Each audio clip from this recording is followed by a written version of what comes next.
Terence Crawford is Black Murderous Row.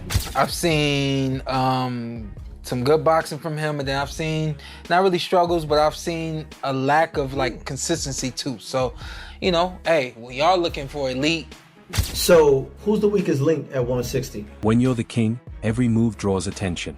And right now, fresh off a history-making destruction of Canelo Alvarez, the man who's conquered nearly every division he's entered is already hunting for a new empire to rule. You know, and if you look at his career, don't get me wrong, okay? He's a good fighter. But if you look at his career, mention one elite fighter.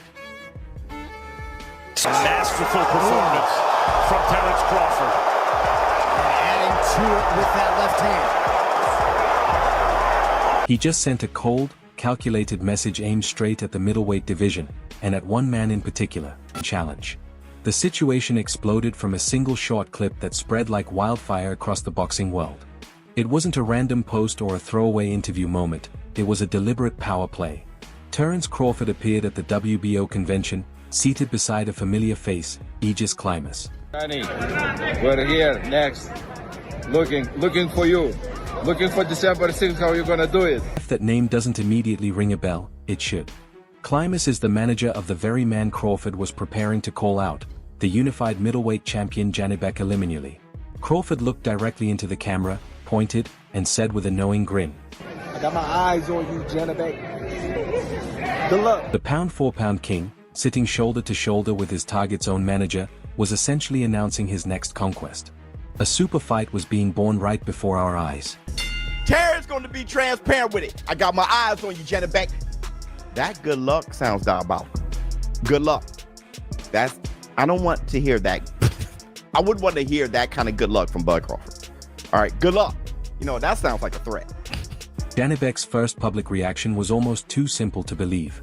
He reposted Crawford's video to his social media with a calm, dismissive caption, "Thank you, bro." It looked like a respectful nod from one champion to another, but it was anything but casual. Hey Johnny, we're here next. Looking for you. Looking for December 6th, how you gonna do it? I got my eyes on you, Janibek. Good luck. Behind that short reply was a deeper plan, a quiet but dangerous message. Now, somebody said 135 to 168. Very true. 35, 40, 47 for a while. See, some of that stuff is in pit stops, right? 35 was there. 40, collect everything. Undisputed 47, campaign there, right? 54, 168, go back to 160. That's to be, that's 6 weight cut. You cannot say that's not better than Manny Pacquiao and Floyd. Janibek isn't sitting around waiting for Terence Crawford. He's not chasing approval or begging for attention. He's fortifying his kingdom, daring Crawford to come and take it. Janibek's high-risk, all-or-nothing blueprint. He's made it clear his one and only mission is to collect every belt at 160 pounds. He wants to become the undisputed middleweight champion. He's not waiting for Crawford to make up his mind, he's planning to clean house first. Publicly, he's even told Crawford not to bother with Carlos Adams, the WBC title holder, because Janibek intends to handle that himself.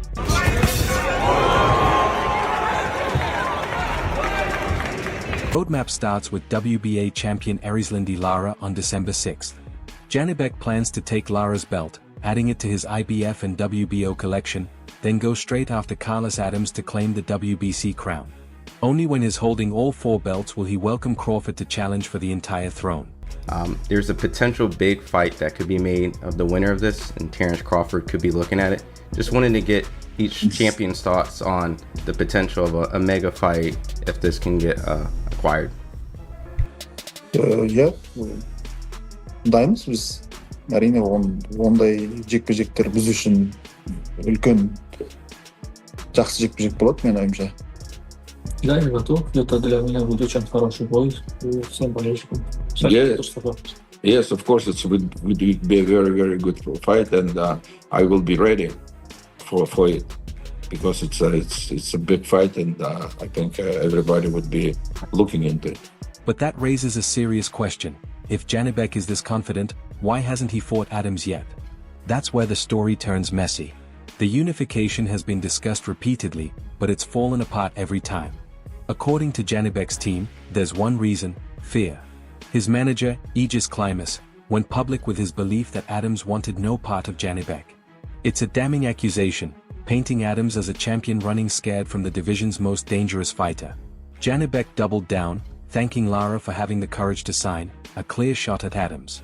Whether it's truth or world-class psychological warfare, the image is set: Janibek, the boogeyman no one dares to face. I really wouldn't say Janibek is unproven, but he really hasn't fought elite.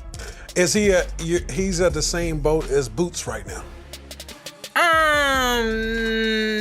No. Okay. I don't think. See, that's the thing. Yeah. Boots is not overrated. Boots is just not in a position to get a championship title or an opportunity yet. Okay. Janibek, I don't know what the belts are like on his side or whatever, but I know that there's some guys that he can get in the ring with that are elite, and he hasn't gotten in the ring with them. You know, once upon a time, there was the talks of Boo Boo Andre and Janibek fight. That never happened, and a couple other fights. I mean, I guess overall, I would say, yeah, he's a little overrated. But here's the catch: Janibek's grand plan rests entirely on December 6th. Every step, every ambition depends on him getting past Lara. And that's where danger truly lives. Many, including Janibek himself, seem to be overlooking the 42-year-old Cuban master. I like how Crawford is with the smoke. He's like you said, yo, go ahead, only y'all do the work, and then I'm gonna go in there and I'm gonna just bring out the broom and sweep this shit. Right. I got Crawford beating Janibek. I got him beating Janibek. I just think, I mean, I haven't seen much on him, but I've seen enough on Crawford. And I'm not gonna judge Crawford over his last performance from Canelo, because there was, I don't care what a person say, they could say that Canelo's washed up, they say this, they say past his prime, yada yada yada. That's not what I'm looking at. I'm looking at how he executed the plan and how he neutralized the threat. So he did a phenomenal job with that. Boldman came up with a great game plan for that. I really believe that Janibek can get outboxed. I think he's going to get outboxed. He goes into 160. It's all going to determine on how he look against Lara. Janibek has shown supreme confidence, telling reporters he's studied Lara, understands his style, and doesn't expect much difficulty. Bold words against a man like Lara, one of the most technically brilliant fighters of his generation, shaped by Cuba's legendary amateur system, and a veteran who's faced elite competition for decades. When told of Janibek's comments, Lara's reply was chillingly measured: "Think whatever you want. We'll see." He's not coming for a paycheck, he's coming to remind the world that the old lion still bites. And even if Janibek survives that test, boxing politics might kill his dream next. Reports suggest the IBF, one of the belts he currently holds, has ordered that the winner of Janibek versus Lara must immediately defend against mandatory challenger Austin Williams. No exceptions. That creates a nightmare scenario: follow his plan and risk being stripped, or obey the IBF and watch his undisputed dream, and a potential Crawford mega fight, disappear. Lost the battle but won the war. Okay. You know what I mean? But Terence right now, but as far as Terence, ain't nobody gonna beat him right now, man. Nah. Nobody, huh? No, ain't nobody beating him, man. I mean, even your former student Janibek. No, not right now, no. I got him boxing Janibek, and then after that, just walk away. No, remember, you still gotta get at Adames, though. I hear you. There's no reason to go after Janibek. So are you saying he's gonna beat Adames? There's no ifs, ands, buts about that.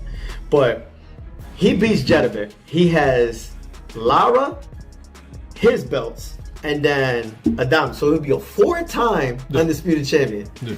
Bro, he pulls that shit off. That's the gamble Janibek Alimkhanuly is taking, standing dead center in a storm.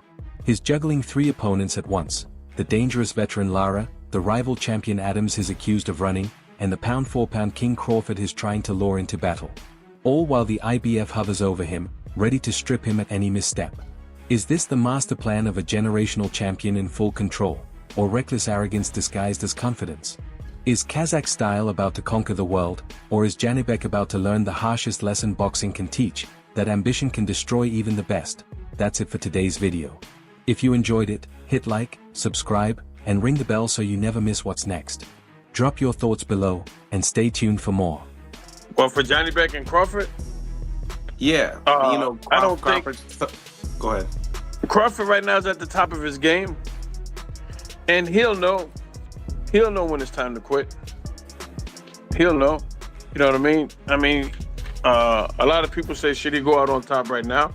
I personally think he's probably going to have one more fight and call it a day.